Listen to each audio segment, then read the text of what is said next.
हरिओम मंडळी, आज मी बनवते बनाना वॉलनट केक। त्यासाठी मी घेतली 3 पिकलेली केळी आणि अक्रोड थोडेसे रोस्ट करून घेतले फॉर अरोमा। केळी आणि अक्रोड दोन्ही रफली कट करून घेतले। मिक्सर मध्ये घेतलं अर्धी वाटी दूध, अर्धी वाटी तेल आणि 1 कप साखर। त्यात कट केलेली केळी ऍड केली आणि एक फाईन पेस्ट तयार केली। एका भांड्यात 1 कप मैदा, 1 टीस्पून बेकिंग सोडा, चिमूटभर मीठ आणि अर्धा टीस्पून बेकिंग पावडर सीव करून घेतलं। त्यात ऍड केली केळ्याची पेस्ट।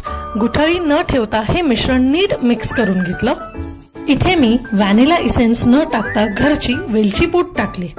कट केलेले अक्रोड टाकले। बेकिंग टीनला ऑइलने ग्रीस करून घेतलं। मग त्यात हे आपलं मिश्रण टाकलं। वरून थोडे अजून अक्रोड टाकले आणि मग ओव्हन मध्ये 50 मिनिटांसाठी बेक करत ठेवलं। आपला केक तयार।